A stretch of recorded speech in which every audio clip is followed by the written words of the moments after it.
അമ്മയുടെ പ്രത്യക്ഷീകരണത്തിൻ്റെ സാക്ഷിയായി എന്നെ ഈ അൾത്താരയിൽ നിർത്താൻ ഭാഗ്യം തന്നതിന് മാതാവിനും ഈശോയ്ക്കും കോടാനുകോടി സ്തോത്രം അർപ്പിക്കുന്നു. 2004 സെപ്റ്റംബറിലാണ് ഞാൻ ആദ്യമായി ഉടമ്പടി എടുക്കുന്നത്. 2024 സെപ്റ്റംബറിലാണ് ഞാൻ ആദ്യമായിട്ട് ഉടമ്പടി എടുക്കുന്നത്. അതെൻ്റെ കുഞ്ഞിൻ്റെ ഒരു കാര്യത്തിന് വേണ്ടിയിട്ടായിരുന്നു ഞാൻ ഉടമ്പടി എടുക്കുന്നത്. എൻ്റെ പേര് മായ. ഞാൻ കൊട്ടാരക്കരയിൽ നിന്ന് വരുന്നു. ഞാൻ മസ്കറ്റിൽ സ്റ്റാഫ് നേഴ്സായിട്ട് ജോലി ചെയ്യുന്നു. ഇതെൻ്റെ ഹസ്ബൻഡ് ശ്രീകുമാർ. ഇതെൻ്റെ ഇളയ മകൻ കേശു. ഞങ്ങൾക്കൊരു മകൻ കൂടിയുണ്ട്. അവന് ഇപ്പം +1 പഠിക്കുന്നു. ഞാൻ 2024 സെപ്റ്റംബറിലാണ് ആദ്യമായിട്ട് ഉടമ്പടി എടുക്കുന്നത്. ഞാൻ ആദ്യമായിട്ട് മാതാവിനെ പരിചയപ്പെടുന്നത് 2021 എൻ്റെ ഒരു ഫ്രണ്ട് വഴിയാണ് ഞാൻ മാതാവിനെ പരിചയപ്പെടുന്നത്. ഞാനൊരു അക്രൈസ്തവയാണ്.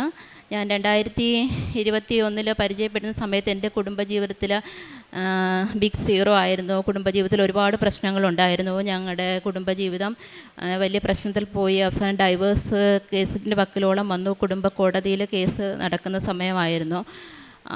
ഒരു സ്ത്രീയെ സംബന്ധിച്ചിടത്തോളം ഭർത്താവില്ലാതെയുള്ളൊരു ജീവിതം, മറ്റുള്ളവരുടെ മുമ്പിലുള്ള പ്രയാസങ്ങൾ, അതൊക്കെ ഒരുപാട് അനുഭവിച്ചൊരു വ്യക്തിയാണ് ഞാൻ. അങ്ങനെ ഞാൻ ഒരുപാട് മാതാവിനോട് ഒരുപാട് പ്രാർത്ഥിച്ചു. അന്ന് ഉടമ്പടിയെക്കുറിച്ചൊന്നും എനിക്കറിയില്ലായിരുന്നു. ഞാൻ മെഴുകുതിരി കൊളുത്തി കണ്ണുനീരോടുകൂടി മാതാവിൻ്റെ അടുത്ത് പ്രാർത്ഥിക്കുമായിരുന്നു. അച്ഛൻ്റെ ധ്യാനങ്ങൾ കേൾക്കുമായിരുന്നു. പക്ഷേ ഉടമ്പടി എന്താണെന്നോ അതിൻ്റെ നിബന്ധനകളോ കാര്യങ്ങളോ ഒന്നും സത്യം പറഞ്ഞാൽ എനിക്കറിയത്തില്ലായിരുന്നു. ഞാൻ 2022 ജൂലൈ 4 എൻ്റെ വെഡ്ഡിങ് ആനിവേഴ്സറി ആയിരുന്നു. എന്നെ വിഷ് ചെയ്യാൻ ആരുമില്ല. അങ്ങനെ ഞാനിങ്ങനെ മാതാവിനോട് സങ്കടത്തോട് പ്രാർത്ഥിച്ചു. മാതാവേ, 2023 ജൂലൈ 4 ആകുമ്പോഴത്തേക്ക് എൻ്റെ കുടുംബജീവിതം എനിക്കൊന്ന് ശരിയാക്കി തരണേന്ന് ഞാൻ പ്രാർത്ഥിച്ചു. 2022 ജൂലൈ 4 ഞാൻ മാതാവിൻ്റെ മുമ്പിലായിട്ട് ഒരു ചിറ്റ് പേപ്പറിനകത്ത് ജൂലൈ 4, 2023 എന്ന് എഴുതിയിട്ടു. 2022 ഓഗസ്റ്റ് 11 ഞാൻ ലീവിന് നാട്ടിൽ വന്നു. അപ്പോഴത്തേക്ക് എന്നെ വീട്ടിലെ ഹസ്ബൻഡ് അച്ഛനും അമ്മയും വീട്ടിൽ നിന്ന് വിളിച്ചിട്ട് എന്നോട് വിശേഷങ്ങളൊക്കെ ചോദിച്ചു. എന്നിട്ട് എന്നോട് പറഞ്ഞു, മോളെ നീ ഇങ്ങ് പോരാ. അപ്പം ഞാൻ പറഞ്ഞു, അമ്മേ കേസ് കോടതിയിൽ കിടക്കുകയല്ലേ, അപ്പോൾ എങ്ങനെയാണ്? അതൊന്നും പ്രശ്നമില്ല, അതൊക്കെ അങ്ങ് അതിൻ്റെ വഴിയെ പൊക്കോളും, നീ ഇങ്ങ് പോര്, പ്രശ്നങ്ങളൊന്നുമില്ല, എല്ലാം അങ്ങനെയുള്ള ബുദ്ധിമുട്ടുകളൊന്നുമില്ല. കുറേ തെറ്റിദ്ധാരണകളും പ്രശ്നങ്ങളും ഒക്കെ ആയിരുന്നു. എന്തോ മാതാവിൻ്റെ ശക്തമായ ഒരു ഇടപെടൽ അവിടെ ഉണ്ടായി. ഒരു അത്ഭുതം അവിടെ സംഭവിച്ചു. വേറെ ആരും എനിക്ക് മധ്യസ്ഥം പറയാനൊന്നും ഉണ്ടായില്ല. മാതാവിൻ്റെ മധ്യസ്ഥം മാത്രമാണ് അവിടെ ഉണ്ടായത്. അതെൻ്റെ ജീവിതത്തിലെ ഏറ്റവും വലിയൊരു അനുഭവമാണ്. രണ്ടാമത്തെ കാര്യം, ഞാൻ അന്ന് എൻ്റെ ജീവിതത്തിൽ എനിക്ക് മാതാവ് തന്ന ഏറ്റവും വലിയ അനുഗ്രഹമായിരുന്നു അത്. ഞാൻ ആ വർഷം ലീവിന് 30 ദിവസത്തെ ലീവിനാണ് ഞാൻ പോകുന്നത്. ഞാൻ ലീവിന് തിരിച്ചു പോകാൻ വേണ്ടിയിട്ട് പോകുന്നതിന് മുമ്പായിട്ട് ലീവിന് നാട്ടിൽ തിരിച്ച് കയറി പോകണം. അപ്പോൾ എനിക്ക് മാതാവിനെ വന്ന് കണ്ടിട്ടേ എനിക്ക് പോകാൻ പറ്റത്തുള്ളൂ. ഞാൻ ആദ്യമായിട്ട് ഇതുവരെ ഇവിടെ വന്നിട്ടില്ല. ഞാനപ്പോൾ എൻ്റെ അമ്മയെ വിളിച്ചിട്ട് ഞാൻ പറഞ്ഞു, അമ്മ, ആലപ്പുഴയിൽ ഇങ്ങനെ ഒരു മാതാവുണ്ട്, കൃപാസനം മാതാവാണ്, എനിക്ക് അമ്മയെ ഒന്ന് കാണണം. അമ്മയാണ് എൻ്റെ ജീവിതത്തിൽ എല്ലാ അനുഗ്രഹങ്ങളും തരുന്നത്. എൻ്റെ കൂടെ വരാൻ ആരുമില്ല, ഞാൻ എന്ത് ചെയ്യണം? ഹസ്ബൻഡിന് ജോലിക്ക് പോകണം, എന്താ ചെയ്യാം? അപ്പോൾ അമ്മ പറഞ്ഞു, അച്ഛൻ നിൻ്റെ കൂടെ വരും. അപ്പം ഞാൻ പറഞ്ഞു, അതെങ്ങനെ അച്ഛൻ വരുന്ന? അച്ഛന് ഇങ്ങനെ ഉള്ള പ്രാർത്ഥനകളിലൊക്കെ ഏറ്റവും കൂടുതൽ എതിർത്ത് നിൽക്കുന്ന ഒരാളാണ് അച്ഛന്. കാരണം ഞാൻ ഇങ്ങനെ ബൈബിൾ എടുക്കുന്നത് അതിനൊക്കെ ഏറ്റവും കൂടുതൽ എതിർക്കുന്ന ഒരാൾ. അപ്പം ഇതിൽ കൂടുതലൊരു അനുഗ്രഹം, മാതാവിൻ്റെ സാന്നിധ്യം ഇനി നമുക്ക് എന്താ ഉള്ളത്? പിന്നെ അതുകൊണ്ട് പിന്നെ അച്ഛൻ അങ്ങനെയുള്ള ബുദ്ധിമുട്ടുകളൊന്നുമില്ല, അച്ഛൻ വരും നിൻ്റെ കൂടെയെന്ന്. അങ്ങനെ അച്ഛൻ അന്ന് എൻ്റെ കൂടെ ഇവിടെ വന്നു. ഞങ്ങൾ അന്ന് ഉടമ്പടി കാര്യങ്ങൾ അറിയത്തില്ല. ഞങ്ങളിവിടെ വന്ന മാതാവിൻ്റെ അടുത്ത് കുറേ നേരം ഞാൻ നിന്ന് പ്രാർത്ഥിച്ചു. അച്ഛൻ ഇവിടെ അൾത്താരയിലിരുന്നു. ഞാൻ അമ്മയോട് പ്രാർത്ഥിച്ചു, അമ്മ, എല്ലാവരും ഇങ്ങനെ കുഞ്ഞുങ്ങളെ കളിപ്പിക്കുന്ന കാണുമ്പോൾ എനിക്ക് ഭയങ്കര ആഗ്രഹം, എനിക്കും കൂടെ ഒരു കുഞ്ഞിനെ തരുമോ? അന്ന് 13 വർഷത്തെ ഗ്യാപ്പുണ്ട്. മൂത്ത മകൻ അന്ന് 13 വയസ്സുണ്ട്. ഞാൻ പറഞ്ഞു, എനിക്കും കൂടെ അമ്മ, എനിക്കൊരു കുഞ്ഞിനെ തരുമോ എന്ന്. വേറെ ആഗ്രഹങ്ങളൊന്നുമില്ല. കാരണം എൻ്റെ ജീവിതത്തിലെ ഏറ്റവും വലിയ ആഗ്രഹം എൻ്റെ കുടുംബജീവിതം നേരെയാകുക എന്നുള്ളതായിരുന്നു.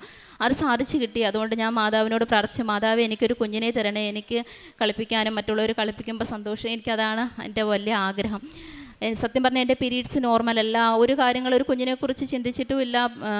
അപ്പം വയസ്സ് 37 ഉണ്ട്. എനിക്കറിയത്തില്ല, രണ്ടാമതൊരു കൊച്ച് സത്യം പറഞ്ഞാൽ ചിന്തിച്ചിട്ട് പോലും ഇല്ലായിരുന്നു. പീരീഡ്സൊക്കെ 1-2 ദിവസം അത്രയേ ഉള്ളൂ, ഒരു ഇതേ എൻ്റെ ജീവിതത്തിലുള്ളൂ. അങ്ങനെ എന്തായാലും പ്രാർത്ഥിച്ചു. തിരിച്ച് ഞാൻ ലീവ് കഴിഞ്ഞ് കയറി ചെന്ന് 1 മാസം കഴിഞ്ഞ് ഞാൻ നോക്കിയപ്പോഴത്തേക്ക് എനിക്ക് UPT പോസിറ്റീവായി. അത് വലിയൊരു അത്ഭുതമായി. ഞങ്ങൾ വലിയ സന്തോഷമായി. എൻ്റെ ചേച്ചി അവിടെ വർക്ക് ചെയ്യുന്നുണ്ടായിരുന്നു. ഞങ്ങൾ രണ്ടുപേരോട് ഡോക്ടറെ കാണാൻ പോയി. ചെന്നപ്പോഴത്തേക്ക് ഡോക്ടർ നോക്കിയിട്ട് പറഞ്ഞു, സ്കാനിങ് ചെയ്യാമെന്ന് പറഞ്ഞു. അങ്ങനെ സ്കാനിങ് ചെയ്തപ്പോഴത്തേക്ക് ഒരു വലിയ വിഷമത്തിനിടയായി. അവിടെ ഗർഭാശയത്തിൽ ഒരു മുഴയുണ്ട്. യാതൊരു രീതിയിലും പ്രഗ്നൻസി കണ്ടിന്യൂ ചെയ്യാൻ പറ്റത്തില്ല. 2 ദിവസത്തേക്ക് കംപ്ലീറ്റ് ആയിട്ട് ബെഡ് റെസ്റ്റ് എടുക്കണം. നിങ്ങൾ സ്റ്റാഫ് നേഴ്സസ് ആയതുകൊണ്ട് മാത്രം ഞാൻ നിങ്ങളെ ഇപ്പോൾ വീട്ടിൽ വിടുവാണ്, അല്ലെങ്കിൽ നിങ്ങളെ ഹോസ്പിറ്റലിൽ അഡ്മിറ്റ് ചെയ്യേണ്ടതാണ്. എന്ന് പറഞ്ഞു. അങ്ങനെ ഞങ്ങൾ 2 ദിവസം കഴിഞ്ഞ് നോക്കിയിട്ട് എത്രയും പെട്ടെന്ന് നാട്ടിൽ പോയി ലാപ്രോസ്കോപ്പിക് സർജറി ചെയ്യണം എന്ന് പറഞ്ഞു. അങ്ങനെ ഞങ്ങൾ വീട്ടിൽ ചെന്ന് ഭയങ്കര വിഷമമായിപ്പോയി. കാരണം ഇത്രയും ഒരു സന്തോഷം തന്നിട്ട് അതിൻ്റെ പുറകിൽ ഇത്രയും ഒരു വിഷമം വന്നപ്പോഴത്തേക്ക് ദൈവത്തെ അറിയാതെ എനിക്കറിയത്തില്ല, ഭയങ്കരമായിട്ട് വിഷമിച്ചു. പക്ഷേ എന്നാലും ഞാൻ മാതാവിനെ കൈവിട്ടില്ല. കാരണം മാതാവ് എനിക്ക് തന്നതാണെന്ന് എനിക്കറിയാം. അപ്പോൾ എൻ്റെ ചേച്ചി ക്രിസ്ത്യൻസിൽ വിശ്വസിക്കുന്ന ഒരാളാണ്, മാതാവിനെ പൂർണ്ണമായിട്ടും വിശ്വസിക്കുന്ന ഒരാളാണ്. അപ്പോൾ ചേച്ചി പറഞ്ഞു, എടി നിൻ്റെ എല്ലാം മെൻസ്ട്രൽ ഡേറ്റിൻ്റെ ലാസ്റ്റ് ഓഗസ്റ്റ് 7 വരുന്നത്. അപ്പോൾ നിനക്ക് EDC അതായത് ഡെലിവറി ഡേറ്റ് വരുന്നത് മെയ് 13, അതായത് മാതാവിൻ്റെ മാസമാണ്. നിനക്ക് മാതാവ് തന്ന കുഞ്ഞാണ്, നിനക്കൊരു പ്രശ്നം ഉണ്ടാവത്തില്ല, നിനക്ക് തീർച്ചയായിട്ടും ഈ പ്രഗ്നൻസി കണ്ടിന്യൂ ചെയ്യാൻ പറ്റും, നീ ധൈര്യമായിട്ട് മാതാവിനെ വിളിച്ച് പ്രാർത്ഥിച്ചാൽ മതി, എല്ലാം ശരിയാവുമെന്ന് പറഞ്ഞു. അങ്ങനെ ഞങ്ങൾ സ്കാനിങ് കഴിഞ്ഞു, വീട്ടിൽ വന്നു. ഞാൻ വെറുതെ ഫേസ്ബുക്ക് തുറന്ന് നോക്കിയപ്പോഴത്തേക്ക് ജോമോൾ സിസ്റ്ററിൻ്റെ ഒരു രോഗസൗഖ്യ പ്രയറാണ് അപ്പം നടന്നുകൊണ്ടിരിക്കുന്നത്. അപ്പോൾ അതിലിങ്ങനെ പറയുന്നു, ഗർഭാശയ മുഴയുള്ള ഒരാളുടെ മുഴ പൊട്ടിപ്പോകുന്നതായിട്ട് കാണുന്നു എന്ന് പറഞ്ഞു. സത്യമായിട്ട് ഇപ്പോഴും എനിക്ക് മേല് വരുക്കുന്നു. ഞാൻ അപ്പോഴത്തേക്ക് ദൈവമേ അത് എൻ്റേതാക്കി ഞാനങ്ങ് പ്രാർത്ഥിച്ചു. അങ്ങനെ പ്രാർത്ഥന കഴിഞ്ഞു. 2 ദിവസം കഴിഞ്ഞ് 2ാമത്തെ ദിവസം നമുക്ക് സ്കാനിങ് റിപ്പീറ്റ് ചെയ്യണമായിരുന്നു. റിപ്പീറ്റ് ചെയ്തു. ഞാൻ മാതാവിൻ്റെ ഒരു ലോക്കറ്റ് എൻ്റെ കയ്യിൽ വെച്ചുകൊണ്ടാണ് ഞാൻ സ്കാനിങ്ങിന് കിടന്നത്. ആ സമയത്ത് സ്കാനിങ് ചെയ്തിട്ട് ഡോക്ടർ പറഞ്ഞു, ആ മൊഴി അവിടെ ഇല്ല കേട്ടോ. അപ്പം ഞാൻ പറഞ്ഞു, ഇല്ലേ? ഇല്ല. ഞാൻ പറഞ്ഞു, അതപ്പോൾ എവിടെ പോയി? അതറിയത്തില്ല, അത് ഒന്നും കാണുന്നില്ല, ബ്ലീഡിങ് എന്തെങ്കിലും ഉണ്ടായിരുന്നു? ഞാൻ പറഞ്ഞില്ല, ഒരു ബ്ലീഡിങ്ങും ഇല്ലായിരുന്നു, ഒന്നുമില്ലായിരുന്നു. അങ്ങനെ വേറൊരു ഡോക്ടർ റേഡിയോളജിസ്റ്റാണ് ചെയ്യുന്നത്, ഗൈനക്കോളജിസ്റ്റിനെയും വിളിച്ച് കൺഫേം ചെയ്തു, ഒരു മുഴയും അവിടെ ഇല്ല. അങ്ങനെ വലിയൊരു അത്ഭുതം എൻ്റെ ജീവിതത്തിൽ എനിക്ക് സംഭവിച്ചു. അതെല്ലാം കഴിഞ്ഞ് അതിന് ശേഷം പ്രഗ്നൻസി കണ്ടിന്യൂ ചെയ്തു. ഒരു മകനുണ്ടായി, അവനിപ്പം 3.25 വയസ്സുണ്ട്. അവന് 1.5 വയസ്സുള്ളപ്പോഴാണ് ഞാനിവിടെ ഉടമ്പടി എടുക്കാൻ വരുന്നത്, 2024 സെപ്റ്റംബറിൽ. അപ്പോൾ അവിടെ ഞാൻ മസ്കറ്റിലായിരുന്നു കുഞ്ഞിനെയും കൊണ്ട്. ആ സമയത്ത് അവന് ഡെവലപ്മെൻറ്റ് ഡിലേ ഉണ്ടായിരുന്നു, നടക്കാനൊക്കെ ഇത്തിരി ബുദ്ധിമുട്ടുണ്ടായിരുന്നു. അങ്ങനെ ഞങ്ങൾ ഡോക്ടറെ കാണിച്ചപ്പോഴത്തേക്ക് അവൻ്റെ ശരീരത്തിൽ 1-2 കറുത്ത പുള്ളികൾ പോലെയുണ്ട്. അപ്പം മെഡിക്കൽസിൽ അതിൽ ന്യൂറോ ഫൈബ്രോമാറ്റോസിസ് എന്ന് പറയുന്നൊരു അസുഖം. സത്യമായിട്ടും മെഡിക്കൽ ഫീൽഡാണ് എന്ന് ഞാൻ എന്നാൽ പോലും എനിക്കതിനെക്കുറിച്ച് വലിയൊരു അറിവൊന്നും ഇല്ലാത്തൊരു അസുഖം, എന്തുവാന്ന് പോലും കേട്ടിട്ടില്ലാത്തൊരെണ്ണം. അങ്ങനെ ഞാനതിനകത്ത് ഗൂഗിളിലെല്ലാം സെർച്ച് ചെയ്തു. അപ്പോൾ പറയുന്നത് ന്യൂറോൺസ് എന്ന് പറയുന്നതിനകത്ത് ഒരു ട്യൂമർ പോലെ എന്തോ ഒരു സംഭവം വരുന്നു. അങ്ങനെ എന്തൊക്കെയോ വലിയ പ്രശ്നങ്ങളാണ്. സത്യം പറഞ്ഞാൽ എനിക്കറിയത്തില്ല എന്ത് ചെയ്യണം, ഏതാ ഒന്നും എനിക്കറിയത്തില്ല.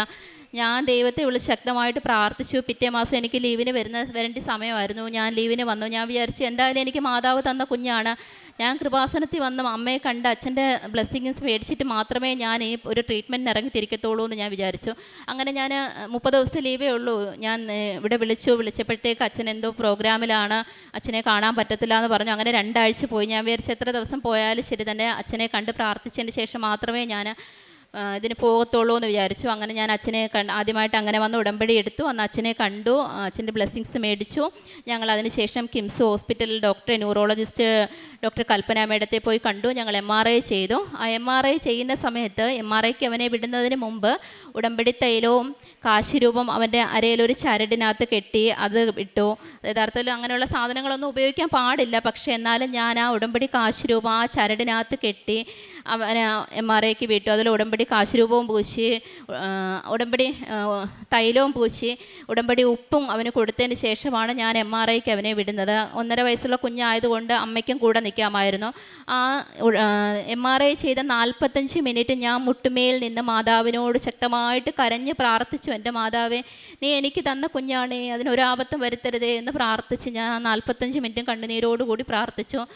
MRI റിസൾട്ട് വന്നു. കുഞ്ഞിന് യാതൊരു കുഴപ്പമില്ല, MRI റിസൾട്ട് നോർമലാണ്. അങ്ങനെ ഒരു വലിയൊരു അത്ഭുതം അമ്മ എൻ്റെ ജീവിതത്തിൽ നടത്തി തന്നു.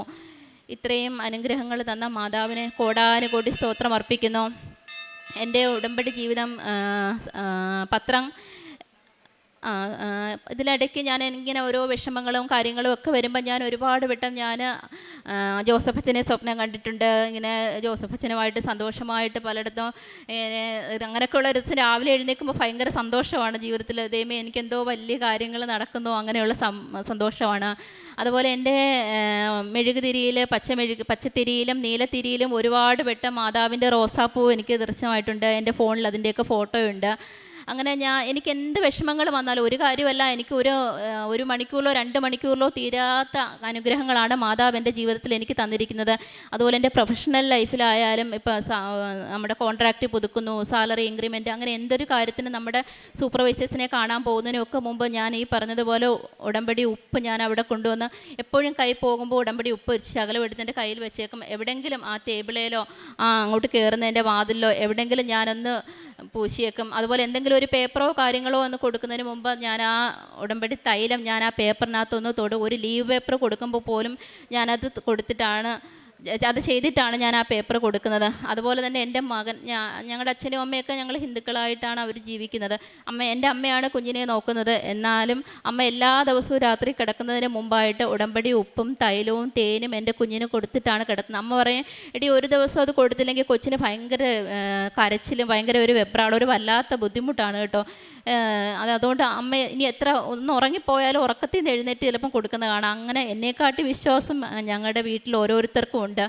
പിന്നെ നമ്മുടെ പത്രങ്ങൾ എല്ലായിടത്തും ഞാൻ കൊണ്ടു കൊടുക്കും. ഞാൻ കിംസിൽ കൊച്ചിനെയും കൊണ്ട് സ്കാനിങ്ങിന് ഇരിക്കുന്ന സമയത്ത് അച്ഛനെ ഏൽപ്പിച്ചിട്ട് ഞാൻ ഉടമ്പടി പത്രം കൊണ്ട് നമ്മുടെ ICUയിലും അവിടെയുള്ള സ്റ്റാഫുകൾക്കും എല്ലാം കൊണ്ട് കൊടുത്തു. അതുപോലെ ഫ്ലൈറ്റിലായാലും ബസ്സിലായാലും എവിടെയെങ്കിലും എൻ്റെ അപ്പുറത്തിരിക്കുന്ന ആൾക്കാരോട് എനിക്കൊരു സാക്ഷ്യം പറയാൻ പറ്റുന്നിടത്ത് എൻ്റെ ഈ കാര്യങ്ങളെല്ലാം സുവിശേഷം ഞാൻ പറയാറുണ്ട്. എനിക്ക് അത് പറയുന്നത് വലിയ സന്തോഷമാണ്. അതിന് 1 മണിക്കൂർ ആയിക്കോട്ടെ 2 മണിക്കൂർ ആയിക്കോട്ടെ, എന്തോ അത് പറഞ്ഞു കഴിയുമ്പോഴത്തേക്ക് എനിക്കങ്ങ് വലിയൊരു സന്തോഷമാണ്. ഞാനിപ്പോൾ ലീവിന് വന്നതാണ്, എനിക്കിനി 2 ആഴ്ച കൂടെ ലീവുണ്ട്, എനിക്ക് തിരിച്ച് കയറി പോകണം. അങ്ങനെ ഞാൻ എൻ്റെ ജീവിതത്തിലുടനീളം ഞാൻ അമ്മയുടെ സാക്ഷിയായിട്ട് ജീവിക്കാൻ ഞാൻ ആഗ്രഹിക്കുന്നു, ഉടമ്പടിയിൽ ജീവിക്കാൻ ഞാൻ ആഗ്രഹിക്കുന്നു. അതുപോലെ 91-ാം സങ്കീർത്തനം, 51-ാം സങ്കീർത്തനം, 123-ാം സങ്കീർത്തനം, ഇതെല്ലാം എനിക്ക് കാണാതെ അറിയാം. എല്ലാ ദിവസവും ജപമാലയുടെ കൂടെ ഞാനിതെല്ലാം ചെല്ലാറുണ്ട്. ഞാൻ മാതാവിനെ പൂർണ്ണമായിട്ട് എൻ്റെ ജീവിതത്തിൽ എന്തായാലും നല്ലതായാലും ചീത്തയായാലും എൻ്റെ മാതാവ് എനിക്ക് തന്നതാണ്. എൻ്റെ മാതാവ് ഈശോയുമാണ് എൻ്റെ ഇടതും വലതും നിൽക്കുന്നത്. സത്യം പറഞ്ഞാൽ നമ്മുടെ പെറ്റമ്മ പോലും ചില സമയത്ത് നമ്മളോട് പറയും, നീ അന്ന് എന്നെ അങ്ങനെ ചെയ്തില്ലേ, അല്ലെ ഇങ്ങനെ ചെയ്തില്ലേ എന്നൊക്കെ ചോദിക്കും. പക്ഷേ നമ്മുടെ ഈ അമ്മ നമ്മുടെ തെറ്റുകളും കുറ്റങ്ങളും എല്ലാം മറന്ന് നമ്മളെ അനുഗ്രഹിക്കുന്ന ഒരു മാതാവാണ്. നമുക്ക് തെറ്റുകുറ്റങ്ങൾ ഉണ്ടായിട്ടുണ്ടെങ്കിൽ അത് മാതാവിനോട് മാപ്പ് ചോദിച്ച് മാതാവിൻ്റെ കൂടെ മാതാവിൻ്റെ കൈ പിടിച്ച് ജീവിക്കുവാൻ ഞാൻ ആഗ്രഹിക്കുന്നു. എന്നെ ഇവിടെ നിർത്തി ഈ സാക്ഷ്യം പറയാൻ എന്നെ അനുവദിച്ചതിന് എൻ്റെ മാതാവിനെ ഈശോയ്ക്കും കോടാനുകോടി സ്തോത്രം. കാരുണ്യപ്രവർത്തികൾ എനിക്ക് ശമ്പളം കിട്ടുന്ന സമയത്ത് എന്നാലാവുന്ന തുക, അതിനിപ്പം 2000 ആയിക്കോട്ടെ 5000 ആയിക്കോട്ടെ, അത് അർഹതപ്പെട്ടവർക്ക് നാട്ടിലിപ്പോൾ എവിടെയെങ്കിലും അനാഥാലയങ്ങൾ അങ്ങനെയുള്ള കാര്യങ്ങൾ അവർക്ക് അവരുടെ വസ്ത്രങ്ങൾക്ക് ആഹാരങ്ങൾക്ക് ഉള്ളത് ഞാൻ അയച്ചു കൊടുക്കും. പിന്നെ അല്ലാതെ നമ്മളവിടെ കാണുമ്പോൾ അർഹതപ്പെട്ടവരെന്ന് തോന്നുന്നവർക്ക് എൻ്റെ കയ്യിൽ എത്ര രൂപയാണോ ഉള്ളത് ആ പൈസ ഞാൻ അവിടെ കൊടുക്കാറുണ്ട്. പിന്നെ ആഹാരം എന്നെ കൊണ്ട് പറ്റുന്നത്, ഇപ്പം അന്നേരം എന്താണ് കിട്ടുന്നത്, നമുക്ക് പൊതിച്ചോറ് കൊടുക്കാനൊന്നും അവിടെ ഒരു സൗകര്യമോ കാര്യങ്ങളോ ഇല്ല. അപ്പോൾ അല്ലാതെ നമുക്ക് ചെയ്യാൻ പറ്റുന്ന ഇപ്പം എന്തെങ്കിലും ചോറ് മേടിച്ച് കൊടുക്കുക, അല്ലെങ്കിൽ അല്ലാതെ എന്തെങ്കിലും ഒരു ആഹാര സാധനങ്ങൾ മേടിക്കാൻ പറ്റുമോ, അത് എന്താണോ ചെയ്യാൻ പറ്റുന്നത് അത് ഞാൻ ചെയ്യാറുണ്ട്. പിന്നെ അതുപോലെ തന്നെ എൻ്റെ ആത്മീയ ജീവിതത്തിൽ ഞാൻ ഒരുപാട് മാറി. കാരണം പണ്ടൊക്കെ നമുക്ക് മറ്റുള്ളവരുടെ വേദനയായിട്ട് തന്നെ നിൽക്കുന്നു. ഇപ്പം അങ്ങനെയല്ല, അവരുടെ വേദന നമ്മുടെയാണ്. അപ്പം നമുക്കറിയാതെ കരഞ്ഞു പോകും. നമ്മൾ എന്തോ അവർക്ക് വേണ്ടി നമ്മൾ പ്രാർത്ഥിക്കും. ഒരു ആംബുലൻസ് പോകും, അല്ലെങ്കിൽ ഒരാൾക്ക് സുഖമില്ലായിരിക്കും, ദൈവമേ അവരെ സൗഖ്യപ്പെടുത്തി കൊടുക്കണമേ എന്ന് പ്രാർത്ഥിക്കും. അതൊക്കെ ഇപ്പോൾ ഈ ഒരു അമ്മയോട് അടുത്തതിന് ശേഷമുള്ള എൻ്റെ ജീവിതത്തിലെ മാറ്റങ്ങളാണ്. മാതാവ് ഈശോയും എനിക്ക് തന്ന എല്ലാ അനുഗ്രഹങ്ങൾക്കും കോടാനുകോടി സ്തുതി പറയുന്നു. ഇനി ഇതുപോലെ ഇവിടെ നിന്ന് എൻ്റെ കുഞ്ഞുമായിട്ട് ഇന്ന് സാക്ഷ്യം പറയാൻ അമ്മ എനിക്ക് അവസരം തരുമെന്ന് ഞാൻ പൂർണ്ണമായും വിശ്വസിച്ചുകൊണ്ട് ഞാനിവിടെ നിർത്തുന്നു. മലാക്കി പ്രവാചകൻ്റെ പുസ്തകത്തിൽ നിന്ന് 3-ാം അധ്യായം 17-ാം തിരുവചനം. സൈന്യങ്ങളുടെ കർത്താവ് അരുളി ചെയ്യുന്നു, അവർ എൻ്റേതായിരിക്കും. ഞാൻ പ്രവർത്തിക്കുന്ന ദിവസം അവർ എൻ്റെ പ്രത്യേക അവകാശമായിരിക്കും. പിതാവ് തന്നെ സേവിക്കുന്ന പുത്രനെ എന്ന പോലെ ഞാൻ അവരെ സംരക്ഷിക്കും. മായാദേവി എന്ന ഈ മകളുടെ ശക്തമായ പ്രത്യക്ഷീകരണ സാക്ഷ്യത്തിൽ നിന്നും നമുക്ക് മനസ്സിലാകുന്നത്, സമയച്ചുരുക്കത്തിൻ്റെ അമ്മ അവരുടെ ജീവിതത്തിൽ ഇടപെട്ട് അവർക്ക് സന്തോഷവും സമാധാനവും ജീവിതത്തിലെ ഐശ്വര്യങ്ങളും അവരാഗ്രഹിക്കുന്ന എല്ലാ കാര്യങ്ങളും പരിശുദ്ധ അമ്മയുടെ മധ്യസ്ഥതയിൽ ഈശോ പ്രാപിച്ചു കൊടുത്തതിൻ്റെ ഒരു ശക്തമായ സാക്ഷ്യമാണിത്. സമയച്ചുരുക്കത്തിൽ അവരുടെ കുടുംബം ഒരു പക്ഷേ നഷ്ടപ്പെട്ട് ആ കുടുംബജീവിതം നഷ്ടപ്പെട്ടേക്കാവുന്ന ഒരവസ്ഥയിലാണ് പരിശുദ്ധ അമ്മയുടെ ശക്തമായ ഇടപെടൽ അവർക്കുണ്ടായത് എന്ന് മായാദേവി ഇവിടെ വളരെ ശക്തമായി ഏറ്റുപറയുന്നു. ഡൈവോഴ്സിൻ്റെ വക്കിലായിരുന്ന ഈ ദമ്പതികൾക്ക് ഇന്ന് പരിശുദ്ധ അമ്മയുടെ മധ്യസ്ഥതയിൽ ഈശോ അനുഗ്രഹവും ആശീഷും അവർക്ക് കൃപയും നൽകി ഇവിടെ വന്നു നിൽക്കാനുള്ള പരിശുദ്ധ അമ്മയുടെ തിരുനടയിൽ നിന്ന് നന്ദി പറയാനുള്ള അനുഗ്രഹം നൽകിയിരിക്കുന്നു. നമുക്കറിയാവുന്നതുപോലെ ഉടമ്പടിയിൽ ഇത്രയും ദൈവാനുഗ്രഹം വേഗതയിലാകാൻ കാരണം അവൻ പറയുന്നത് ചെയ്യുവിൻ എന്ന് പരിശുദ്ധ അമ്മ നിർദ്ദേശിച്ച ആ ഒരു ഫോർമുലയിൽ മായാദേവിയും കുടുംബവും ജീവിക്കുന്നതുകൊണ്ടാണ്. കാനായിലെ കല്യാണ വിരുന്നിൽ വെച്ച് ഈശോ ദൈവരാജ്യത്തിൻ്റെ അടയാളങ്ങൾ വെളിപ്പെടുത്താനുള്ള തൻ്റെ സമയമായിട്ടില്ല എന്ന് യോഹന്നാൻ്റെ സുവിശേഷം 2:4 പറയുന്നുണ്ട്. എന്ന് പറഞ്ഞപ്പോൾ ആ കല്യാണ കുടുംബത്തിൻ്റെ ആവശ്യത്തിൻ്റെ അടിയന്തര സാഹചര്യം പരിഗണിച്ച് അമ്മ ഒരു സമയം ഫിക്സ് ചെയ്തു. പിന്നെ ഈശോ അത് തിരുത്തിയില്ല. അതിനർത്ഥം അമ്മയുടെ മധ്യസ്ഥത്തിന് സമയത്തെ ക്രമീകരിക്കാനുള്ള ശക്തിയുണ്ട് എന്നാണ്. അതേ സമയത്തിൻ്റെ മേൽ അമ്മയ്ക്ക് അധികാരമുണ്ട്. ഒരിക്കലും നമ്മുടെ കുടുംബജീവിതം ശിഥിലമാക്കപ്പെടുവാൻ അമ്മയും ഈശോയും അനുവദിക്കുന്നില്ല, ആഗ്രഹിക്കുന്നില്ല. ഇതിൻ്റെ അടയാളമായിട്ടാണ് ഇന്ന് മായാദേവി ഇവിടെ വളരെ ലോകത്തോട് പറയുന്നത് പരിശുദ്ധ അമ്മ നമുക്ക് വേണ്ടി മാധ്യസ്ഥം അപേക്ഷിക്കും.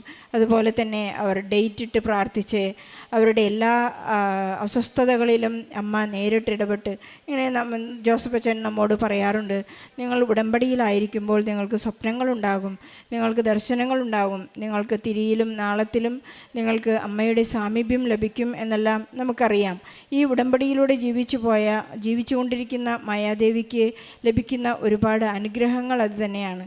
തൻ്റെ ഏതൊരു കൊച്ചു കാര്യം ചെയ്യുമ്പോൾ, ഒരു ലീവ് ലെറ്റർ അപ്ലൈ ചെയ്യുമ്പോൾ പോലും അമ്മയോട് തീരുമാനം ചോദിക്കുന്ന, ഈശോയുടെ അനുഗ്രഹത്തിനായി മുട്ടുകുത്തുന്ന ഈ കുടുംബത്തെ ഈശോയ്ക്ക് അനുഗ്രഹിക്കാതെ വയ്യ എന്ന് നമുക്ക് മനസ്സിലാകാം. ഇതുപോലെ തന്നെ സമയച്ചുരുക്കത്തിൻ്റെ മറ്റൊരു വലിയ സാക്ഷ്യമാണ് അവർക്ക് 13 വർഷമായിട്ട് ഒരു രണ്ടാമത്തെ കുഞ്ഞിനെ അവർ ആഗ്രഹിച്ച് പ്രാർത്ഥിച്ചു. ഒരുപാട് പ്രതിസന്ധികളുണ്ടായിരുന്നു. അവർക്ക് യൂട്രസിലൊരു മുഴയുണ്ടായിരുന്നത് പോലും അവിടെ സ്കാനിങ്ങിൽ കാണാനില്ല. നമുക്ക് പ്രാർത്ഥിക്കുമ്പോൾ പരിശുദ്ധ അമ്മ ഈശോയിൽ നിന്ന് അനുഗ്രഹത്തെക്കാൾ അധികം അഭിഷേകവും കൃപയും നൽകുന്നതായി മായാദേവിയോട് ഏറ്റുപറയാണ്. വിശ്വസിച്ചാൽ നീ അനുഗ്രഹം പ്രാപിക്കും എന്ന് നമുക്ക് തിരുവചനങ്ങൾ ഉറപ്പു തരുന്നുണ്ട്. മായാദേവിക്കും കുടുംബത്തിന് ലഭിച്ച എല്ലാ അനുഗ്രഹങ്ങൾക്കും ഈശോയ്ക്ക് നന്ദി പറയുന്നതോടൊപ്പം നമ്മുടെ എല്ലാ ജീവിത പ്രതിസന്ധികളെയും സമാനമായ എല്ലാ അനുഭവങ്ങളെയും സങ്കടങ്ങളെയും ഈ സാക്ഷ്യത്തോട് ചേർത്ത് വെച്ചുകൊണ്ട് ഈശോയ്ക്കും പരിശുദ്ധ അമ്മയ്ക്കും നല്ല ഒരു കയ്യടി നൽകി സാക്ഷ്യം നമുക്ക് സമർപ്പിക്കാം. അത്യപൂർവ ദൈവാനുഭവങ്ങൾ ഇനി നിങ്ങൾക്കും സ്വന്തം. ഈ യൂട്യൂബ് ചാനൽ ഇതുവരെ സബ്സ്ക്രൈബ് ചെയ്തിട്ടില്ലെങ്കിൽ ഇപ്പോൾ തന്നെ സബ്സ്ക്രൈബ് ചെയ്യുക. ഈ വീഡിയോ ഇപ്പോൾ തന്നെ നിങ്ങളുടെ സുഹൃത്തുക്കൾക്ക് ഷെയർ ചെയ്തുകൊണ്ട് കർത്താവിൻ്റെ പ്രേക്ഷിതരാകുക.